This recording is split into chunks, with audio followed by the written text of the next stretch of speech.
to keep those foods special, but also to avoid overeating, as foods we all think is special are typically the ones that are kind of high fat. So if you really enjoy making meals, do it. But make a really good meal. It can be a heavy calorie meal, but do it when friends or family are over. And then as long as your friends or family don't come over every day, you're going to see a benefit by just treating food with a little bit of respect and saying, hey, I'm going to load up, we're going to have a great dinner, but we're going to do it every Friday night when my parents come over, as opposed to every single week. Small changes, small customs that will allow you to really control how you're eating. Because in the end of the day, all the other stuff is just minutia. Trying to figure out whether or not you should be eating 100 grams of protein versus 110, minutia. Grapefruit juice versus grape juice, minutia. It's all about finding ways to let you eat less. And Vince asked a question earlier about six-pack abs. And the interesting thing there is how you look. Let's go back to the Kenyan runners, Nigerian runners. Look very different based on the way they exercise and the way they train in their lifestyle. Just eating less can help you have a strong, powerful body if you're working out with weights and resistance training. Just eating less can keep you very slim and lean body if you're a professional runner. It has a lot to do with what you do as your activity. Giving food the all-powerful ability to drastically manipulate how you look is taking away from your attention to the true thing, which is diet controls how much body fat you do or do not carry. The way you look underneath that is largely determined by your genetics, your height, and your activity level, and what types of activity you do. Concentrate on that. You'll probably see better results rather than the age-old dilemma of whether or not you should be taking whey protein or casein protein after your workout. Get rid of that nonsense. Concentrate on finding easy ways to eat less and concentrate a bit more on your workouts. You're off to the races. All right, last word, because I want to sort of just open this up a little bit after this. Eat less while enjoying the foods you eat. It's not just about eating less. If all you've managed to do is take home from this that Brad says I should eat less, you've kind of missed the point. I really want you to concentrate on enjoying foods again. And don't think that because, Brad said to enjoy foods, and he was talking to most of the audience, but I'm a competitive powerlifter, so he must not be talking to me. I'm talking to every single one of you. You could be a professional MMA fighter, or you could be teaching chemistry at high school. The rule still applies.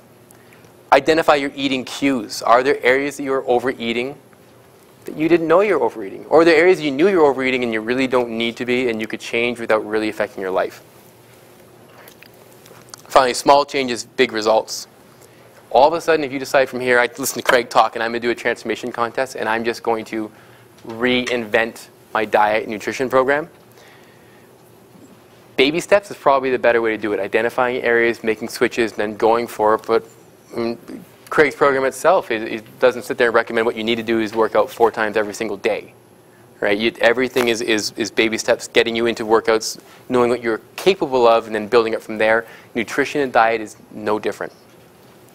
And then finally, my definition of eating responsibly. Because I say it in the book all the time. I wish that turned out better. But I say eating responsibly, and people always feel like I have no clue what that means.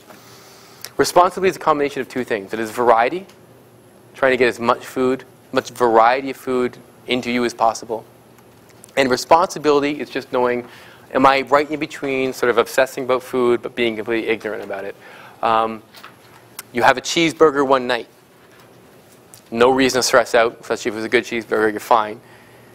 Right in the middle. Figuring, it's fine, I'm going to have, going to see if I can have 7 cheeseburgers tonight. Okay, you're way too far on this side. Freaking out that you had a cheeseburger because you've heard about all the bad things that are in milk and cheese and, well, I don't even know if it was organic or not and that sort of thing. Well, now you're too far on the right. Responsible is just variety. If you concentrate on variety and eating less and enjoying the foods you eat, everything else it's minutiae and it's fun reading. I mean, I keep reading the fitness magazines or articles that tell you all about these cool magic effects that foods have, but as long as you're in the middle, you don't have to worry about it.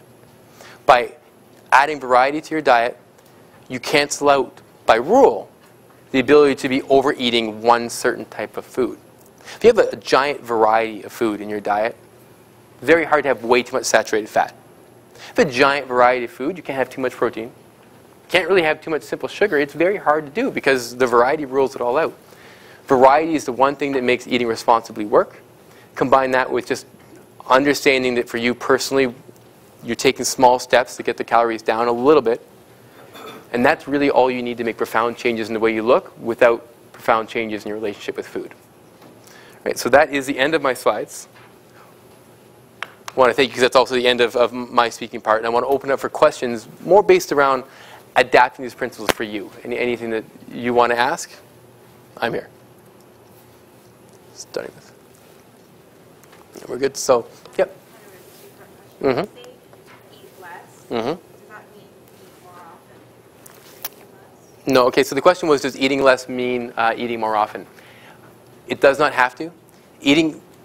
If you imagine a triangle, this kind of get kind of abstract, and you have frequency, you have volume, and you have stress. Those are your 3 points of this triangle. This applies for working out and it does nutrition. For nutrition, we're trying to, for calories, we're trying to get to less. So you can accomplish less by a number of different ways. The stress could be the amount of calories in a meal. So by cutting down the amount of calories every meal, you can create less. Volume could be the amount of meals in a day. If you've been following 6 meals a day because you've been told to, never really enjoyed it, just by dropping down to 5 meals in a day, you've now created less. And if you didn't really want to do that, if you're fine with the amount of calories in your food, you're fine with the amount of times you eat in a day, you could actually look at frequency and go, okay, I'm just going to take a day off of eating every once in a while. That's all right too. It's finding the combination of reducing the calories in your food, the amount of times you eat, or even the frequency of your eating that dictates for you personally the easiest way to get to less. So it doesn't have to be, but eat more often. And that's sort of that, it's a statement we'll often make when you're addressing a very large group, because you don't want every misconstrued, and you don't want to maybe tell someone the opinion or let them kind of run with something in the wrong way. So you say eat less, but make sure you eat a lot or eat often. It's a bit of a cop-out. So really eating less can be any of those 3 or any combination of those 3. 2-part question? Yeah. Yeah. The other question I had was, if you're not eating, let's say you're doing a fast, Mm-hmm. you have cravings because your body gives you signals. Yeah, absolutely. How do you avoid those cravings on those days when you're fasting? Interesting. The number one thing is not to avoid them per se, because this is where you have to pay a lot of attention. Because for me, and I get cravings just as much as anybody else, it's really important for me to know what I was craving, where I was when I was craving it, and try to work backwards and figure out why I was craving it. A lot of craving, hunger pains are based on expectation. I told a story at lunch, and I'll repeat it now, where I had a day where I was at home, and I saw a Quiznos ad on commercial, and it was up for that awesome sub I showed earlier. And I'm going to get that sub. Like this is what I'm eating that for dinner tonight. This is going to be great. And I knew that the Quiznos in my local town closed at 9, so Briar went to bed at 8, no problem. And I've been waiting for the sub all day, so I went out to get it. Well, damn store changed management, and they decided from now on they close at 7. And by the way, no fast food place ever should close at 7. It makes no sense. But I was furious. I mean, I was angry. I was hungry. I wanted my sub. I had hunger pains. And I was beside myself. Whereas if I had walked by that sub shop on the way to getting a movie for my family, and I just noticed it was closed, I would have thought, oh, they're closing early. But I had this expectation, anticipation to eat that drove me towards eating. So a lot of times a hunger pain, a craving, is because a mental cue is cued in, whether it's, your boss at work went on and on about that one story again, and the last time he did that, you got a fruit and nut bar. So you want a fruit and nut bar. And it usually comes down to things like that. Very rarely are cravings anything other than your mind. And your mind, I mean, it's still a chemical reaction within your brain. I'm not telling you that you're making it up. But I am saying that the best way to conquer cravings is to find out why they're happening in the first place and then work around them. If any of you haven't read the book and you want a quick and easy tip, the number one thing to do while you're fasting to make a fast easy is stay busy. And a lot of times we get hungry, especially at work, because we're bored. I mean, we've checked Facebook a couple times. We're waiting for that meeting that's going to happen at 11. Everybody's going to just talk on and on at that meeting. So you're just trying to killing time. Perfect time to get a snack. So when you're fasting, you have to avoid those times. But sometimes it's as simple as consuming something or chewing something, usually water or the hot of tea, tends to have an amazing effect. So yeah, I totally agree with you. How it's really weird how that, like a small amount of tea or even a water, something you don't even finish it, but your craving's gone.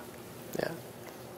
Very good question. So the question was, since I came from the supplement industry, I was involved in bodybuilding supplements and manufacturing and developing them, is my opinion that is there still a place for supplements? I am not a jaded ex-supplement worker who thinks they're all evil. They are highly processed and highly refined foods. That is true. You probably are never going to find a more processed or refined food than a multivitamin. At the same time, it's